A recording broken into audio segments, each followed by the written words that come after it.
Vas-y, je vais mettre mes lunettes comme ça. Ils vont pas voir que j'ai pas changé de vêtements, j'ai pas changé de coupe de cheveux, rien du tout. Salut les filles, j'espère que vous allez bien. Cette bouteille est grave stylée. Mais j'aime pas le orange, j'aurais préféré le noir. Salut les filles et bienvenue aux nouvelles. Ça me fait hyper plaisir de voir qu'on est de plus en plus nombreux sur ma chaîne YouTube. Ça me fait de plus en plus plaisir de voir que les gens, eh ben, ils sont intéressés par ce que je dis, parce que je dis pas de conneries, moi. Non, je regarde. Bon, aujourd'hui, je sais pas si vous avez cramé, mais vas-y mon frère, j'ai la même tenue et tout ça d'une autre vidéo, mais bon, c'est pas grave, les filles, m'en voulez pas. C'est juste qu'en fait, je préfère tourner et après, je vous fais les montages et je vous envoie tout ça en balle. Et puis voilà, j'espère que ça vous fait plaisir, tu vois, parce que je fais ça pour vous aussi, frère. Moi, je suis là. Je suis là, entre quatre murs, c'est pas facile quoi. Bon, aujourd'hui on va parler des 5 conseils pour commencer un e-shop. Parce que comme vous le savez, j'ai aussi un e-shop. Je vends des abayas. Des abayas, si tu veux et si tu peux et si tu as le temps, après la vidéo bien sûr, tu peux aller faire un petit tour et voir ça. Donc je le mets ici ou dans la barre d'infos tout simplement. Je vous invite à regarder ce que je fais. Et puis bah si c'est de la merde, tu me le dis, y a pas de problème. Alors aujourd'hui ouais, on va discuter donc MDR, on dirait je suis ta prof. Aujourd'hui, est-ce que vous avez votre cahier de sport géo? Non, aujourd'hui voilà, sortez votre carnet, votre cahier de e-commerce. Aujourd'hui je vais vous donner quelques conseils pour celles et ceux qui veulent ouvrir un compte Paypal. Non, je regarde. Franchement chez moi t'es lourde. Un compte un e-commerce. Voilà, un e-commerce, parce que voilà, je sais que vous êtes nombreuses à me suivre et que vous voyez sur mes réseaux sociaux, etc., que je vends sur les réseaux sociaux. Voilà, ça c'est mon Instagram perso, mon Instagram professionnel.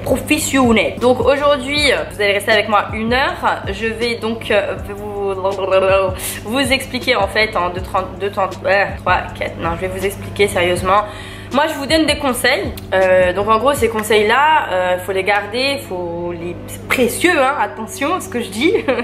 Non sérieusement, genre en gros ce sera en fait des conseils que j'aurais bien aimé aussi avoir, parce que oui bah du coup j'ai fait des erreurs, cassage de gueule, c'est pas grave, il y a R, on remonte.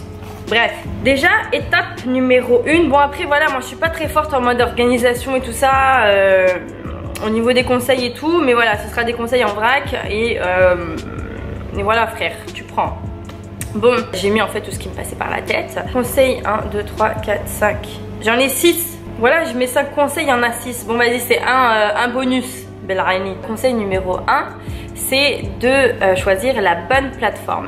Moi personnellement j'utilise Wix, mais là je suis en train de voir si je peux changer parce que du coup moi je suis à l'étranger, tout ça c'est un peu compliqué. Mais Wix c'est une bonne plateforme pour faire le design de ton site internet. Tu as beaucoup de choix, tu as plein d'applications, tu as une facilité donc à regarder tes commandes, etc.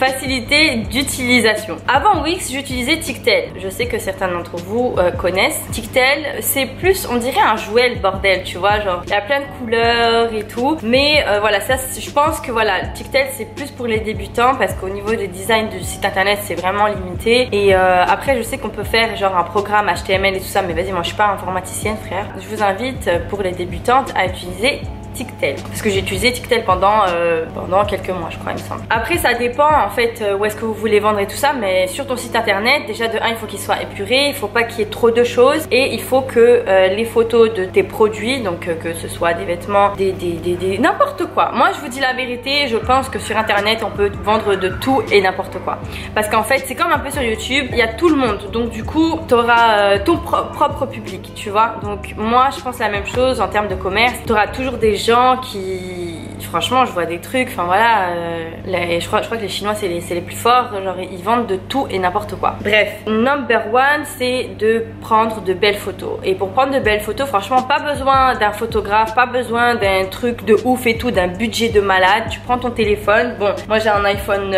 8 Plus, mais voilà les iPhones ils prennent de belles photos. Moi je suis contre Samsung, désolée les meufs mais ça me dégoûte. Voilà, on dirait que je suis raciste des Samsung. Bref, une bonne lumière. Et puis en fait, il faut que tu fasses, comment dire, déjà de 1, si tu n'as pas d'idée, si t'es pas en mode, t'es pas une créatrice et tout, t'es pas une... comment on peut dire ça? Pas une créatrice, mais genre, t'es pas une artiste plutôt, c'est pas grave, tu peux regarder sur Pinterest la façon dont ils mettent leurs produits en valeur en fait. Enfin sur Pinterest, je sais pas si vous connaissez, mais en fait c'est un site internet où il y a, c'est un album de photos, enfin tu peux trouver de tout et n'importe quoi, c'est juste trop stylé, tu mets tes mots-clés et en fait ça t'inspire en fait. Voilà, moi c'est comme ça que je travaille. Ça te permet de voir comment est-ce qu'il faut positionner ton produit, je sais pas moi par exemple tu vends des parfums et tout, il faut être imaginatif parce qu'en fait du coup si tu comptes vendre sur les réseaux sociaux, il faut que la photo elle soit belle. Si tu vends des items en mode des produits tout ça, c'est plus facile. Ensuite si c'est des vêtements, après ça dépend si tu veux mettre ta tête ou pas, mais les selfies franchement ça va très bien. Moi j'ai toujours fait des selfies, quand bien même il y a des gens qui m'ont dit ouais sur le site il faut que ce soit des photos professionnelles. Moi honnêtement personnellement les photos professionnelles que je vois sur les sites internet et tout ça connus, enfin voilà c'est sans plus. Après voilà il y a des avantages dans le sens où par exemple si tu prends quelqu'un de métissé ou une Renoir ou une Rebeu, enfin voilà le client va se retrouver en fait dans cette photo en fait. Moi je pense que voilà les selfies ça va très bien. Après faut pas que tu prennes des photos en mode dans ta chambre c'est le bordel et tout, faut que ce soit une belle photo quand même. Et puis bah si tu veux pas mettre ta tête, bah tu mets ton téléphone comme ça tu vois, tu fais ça. C'est mignon, c'est joli. Ensuite sur ton site internet, il faut pas oublier donc sur chaque item il faut mettre donc la description, d'accord, donc description du produit, de la composition ou voilà, enfin bref. Pour ça, si t'as pas d'idée, un conseil, tu regardes sur les autres. Voilà, moi personnellement c'est comme ça que je fais. Enfin moi je regarde sur des sites internet en anglais, États-Unis, etc. Ensuite il faut que tu mettes les conditions. Donc voilà, si tu as des conditions de retour de produit, de remboursement, etc. Parce que c'est vraiment embêtant ce genre de choses. Les conditions, les délais de livraison, etc. Pour éviter en fait, bon pour éviter c'est pas vraiment éviter parce que du coup même moi il y a plein de gens qui me posent les mêmes questions à chaque fois alors que tout est écrit sur le site. Mais bon, donc du coup voilà, faut pas oublier donc les conditions. Ensuite, une fois que ton site internet il est fait, il est frais, il est bien et tout ça, t'as tout mis. Et puis en plus de ça, enfin voilà, un autre conseil, si tu veux commencer, commence par proposer, moi je dirais 10 produits minimum pour commencer, parce que 5 les gens ils auront pas trop confiance tu vois, donc 10 produits déjà pour lancer ton site internet. Par rapport à la plateforme, moi je vous conseille d'acheter le nom de domaine parce que du coup c'est plus valorisant j'ai envie de dire, comparé à un autre truc où c'est écrit je sais pas quoi tictel.com, ça donne plus confiance tu vois. Le conseil numéro 5 en fait, il faudrait que tu choisisses le canal de communication le canal de communication, pourquoi je dis con? Voilà, je suis con. De communication. Ça va dépendre de ton budget, tout simplement. C'est pas tout simplement, mais voilà. C'est quoi? C'est comment? Où est-ce que tu vas trouver des clientes en fait? C'est où? C'est comment? C'est quoi les bails? Bon, t'as ton site, t'as tes produits. Maintenant, faut faire l'oseille. Non mais c'est vrai, la vérité, tu fais pas tout ce travail là pour ton bien-être, mort de rire. Bref, tout dépend de ton budget. Le plus intéressant ce serait Google, d'être référencé par rapport aux mots-clés. Mais le truc c'est que déjà de 1 ça prend du temps. C'est pas un mais de toute façon voilà, c'est la meilleure chose à faire hein. Ça prend quelques mois et il faut un budget aussi. Il faut tomber sur la bonne compagnie, la bonne personne qui s'y connaît en référencement. Et le référencement c'est vraiment des trucs techniques, c'est des trucs, franchement ça doit casser la tête, vraiment. Je sais pas comment les gens ils font mais voilà. Donc vous avez Google SEO, SEO c'est en anglais mais en gros c'est le référencement naturel. Ensuite vous avez le Google Ads, donc ce sont des campagnes de publicité que tu peux faire via Google. Tu sais quand tu es sur Google et que tu vois 2-3 sites en mode ad et tout, bah en fait eux ils ont payé pour être là. Mais je sais qu'en général, même moi je clique pas dessus. Parce que tu sais que c'est de la pub, parce que tu sais que, enfin voilà, c'est, je sais pas, on dirait quand je clique dessus, on dirait que je dois payer quelque chose. On dirait que je vais payer un truc, voilà. Ensuite vous avez Instagram, Facebook, donc les réseaux sociaux, et Snapchat. Donc pour ça, là le but c'est donc sur Facebook d'avoir plus de likes et sur Instagram d'avoir plus de followers. Comment avoir plus de visibilité? Eh bien il y a plusieurs solutions parce que je sais qu'il y a beaucoup de gens qui m'ont dit ouais comment t'as fait pour avoir plein d'abonnés etc. Moi j'ai fait les tests d'avant d'il y a quelques années, ouais ça fait 1 an ou 2 tu vois. Moi j'ai mon Instagram depuis que j'ai ouais 21 ans et donc du coup bon ces 2 dernières années j'ai pas trop posté, je m'en veux aussi mais voilà comme je vous ai dit donc ouais c'est quelque chose de personnel que je vous expliquerai dans une autre vidéo. Donc n'hésite pas à t'abonner pour en savoir plus du coup. Pour avoir beaucoup plus d'abonnés et tout ça, moi ce que je faisais en fait, regardez en fait d'autres gens qui vendaient d'autres produits, pas les mêmes que moi, mais qui avaient aussi la même clientèle, par exemple les filles qui font des bijoux, des bougies orientales, enfin voilà, des trucs un peu musulmans et tout. Et du coup on se faisait des shoot out to shoot out, shoot out to shoot out, shoot out. En gros c'est voilà, des échanges de pubs et honnêtement ça marchait bien. Et puis aussi voilà, j'avais fait aussi une vidéo avec Huda Beauty et tout, donc c'est vrai que ça m'avait beaucoup aidé. Par rapport aux réseaux sociaux, ce que vous pouvez faire c'est faire des partenariats avec moi par exemple. Mais par contre moi il y a un truc, c'est que je fais pas de la pub pour tout et n'importe quoi, je vous le dis honnêtement. Vous avez donc les partenariats avec les influenceurs qui marchent beaucoup en ce moment, et ça en fait ça va vous ramener beaucoup d'abonnés et de clientes potentielles. Mais après il faut bien choisir les influenceuses. Et comment choisir les influenceuses? Moi je vais vous donner une technique que je faisais, parce que du coup j'avais aussi travaillé ici en tant que marketing manager pour 3 restaurants, et je ramenais aussi des influenceuses. C'était des locales en fait que je trouvais sur Instagram et tout pour manger dans le restaurant. Ce qu'il faut faire, déjà de 1, vous regardez le nombre de likes, le nombre de commentaires, voir si ça match, tu vois. Après je dis ça, mais moi par exemple j'ai des photos où il y a 1000 likes mais il y a 7 commentaires, tu vois.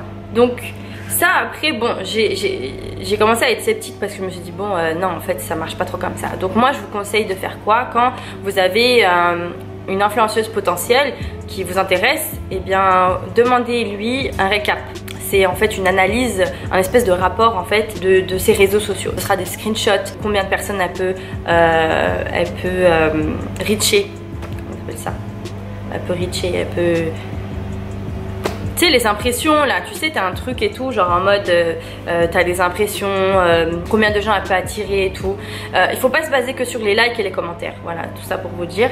Mais en fait tu leur demandes voilà, un espèce de rapport. Moi aussi j'ai un PDF, je me suis fait un PDF avec toutes les analyses etc, genre combien de personnes je peux, voilà. Enfin bref, votre but c'est d'apporter du trafic, donc ça c'est bien, parce qu'attention, si vous apportez du trafic et qu'au final en fait votre but c'est de rapporter du trafic sur votre site, donc vous allez voir ouais il y a des gens qui viennent, mais le but principal c'est qu'elles dépensent. Voilà, j'aime pas parler de ça parce que vas-y, moi aussi je suis dans le truc et tout, et vas-y, ils vont croire que je suis là que pour l'argent alors que pas du tout. Franchement moi ça me fait hyper plaisir et tout de voir quand vous m'envoyez des photos et tout. Mais bref, voilà, on dirait l'argent c'est tabou. Bon, faut que je vive les filles hein. Bon, donc du coup ouais, il faut que ce trafic là devienne vos clientes, les clientes fidèles. Après bon voilà, moi aussi moi dans mon business je suis pas parfaite, j'ai pas un business parfait, je travaille encore, je cherche encore des solutions, je cherche encore des conseils et tout, parce que le plus important c'est la fidélisation du client, parce que tu sais qu'elle va revenir racheter. Donc par rapport à votre site internet, il faut d'où l'importance du design de votre site. Donc du coup il faut que ce soit, faut pas que ça fasse trop vieillot et tout, tu vois ce que je veux dire, genre enfin moi après c'est mon avis, mais j'aime bien les choses épurées avec pas beaucoup d'éléments sur ton site internet, tu vois. La facilité aussi comme je vous ai dit, donc d'utilisation, le mode de paiement, et ensuite ouais du coup il faut que votre site inspire confiance. Comme moi par exemple, du coup vous savez qui est derrière Insider Paris, vous savez que voilà, sur toutes mes photos c'est moi, parce que du coup je me suis dit que c'était un avantage. Après c'est aussi un désavantage par rapport aux clientes françaises qui se permettent de mal me parler ou de menacer etc. Donc les filles qui veulent avoir des clientes, une clientèle française, on n'est pas facile. Je vous dis la vérité, franchement on n'est vraiment pas facile. Pour terminer les filles, il faut que vous soyez prêtes. C'est-à-dire qu'il faut que vous soyez d'attaque, autrement dit organisation. C'est-à-dire qu'il faut que vous préparez en fait un cheminement de quand une commande arrive. Ça après c'est plus de la logistique, du coup il faut que soit vous ayez du stock chez vous, donc ça va dépendre de votre budget. En fait moi je pense que la technique la plus appropriée c'est de tester quelques produits, on va dire comme je vous ai dit 10 produits, et vous voyez lequel est le best seller. Genre par exemple vous allez en avoir 3 et du coup sur les 3, donc ces 3 là vous allez avoir du stock et du coup ce sera plus facile. Après comme je vous ai dit, ça dépend de quel produit vous vendez. Moi du coup j'ai un couturier et la barrière de la langue, la façon de penser, etc. Enfin c'est vraiment compliqué. Moi je vous dis hein, des fois genre pour pas lui crier dessus, je rentre dans ma voiture, je pleure un bon coup et je retourne vers lui parce que le truc qu'il comprend pas, c'est que moi c'est ma tête qui est sur les réseaux sociaux, c'est ma tête qui est au-dessus de la marque, et donc du coup s'il y a des délais, s'il y a des retards, s'il y a des problèmes au niveau de la couture, etc., et bien c'est moi qui prends. C'est vrai que c'est pas facile, ça a un bon avantage de montrer sa tête, de montrer qui vous êtes, dans le sens où ben du coup ils savent, ils ont une certaine confiance, tu vois, mais dans un autre sens, voilà, ça leur laisse la liberté de s'en prendre à vous en fait. Vous devez avoir un plan pour votre business, comme je l'ai dit dans une autre vidéo. Donc un plan financier, combien, enfin voilà, un plan financier. Si vous voulez en savoir plus, n'hésitez pas à me le dire en commentaire. Je vous ferai une vidéo sur ça. Donc un plan financier, un plan marketing, un plan design, donc autrement dit vos produits, tout ça. Donc tous les combien de temps vous les changez. Parce qu'en fait de nos jours, on se lasse vite. Tu vois, genre sur tout et n'importe quoi on se lasse vite. Donc c'est pour ça que ceux qui réussissent le plus, voilà, c'est les sites internet comme ASOS ou même Namchi, enfin voilà, pour celles qui connaissent et tout, mais c'est vraiment de changer, tu vois. Et pour finir, ouais, un plan logistique. Donc comme je vous ai dit, il faut faire attention, il faut savoir, voilà, dès que tu as une commande, c'est quoi le next step, envoyer au plus vite, etc. Et puis voilà. Les girls, j'ai presque plus de batterie sur ma caméra. Voilà, je vous fais de gros bisous et je vous dis à très vite pour une nouvelle vidéo. Ciao. Allez, j'en ai marre.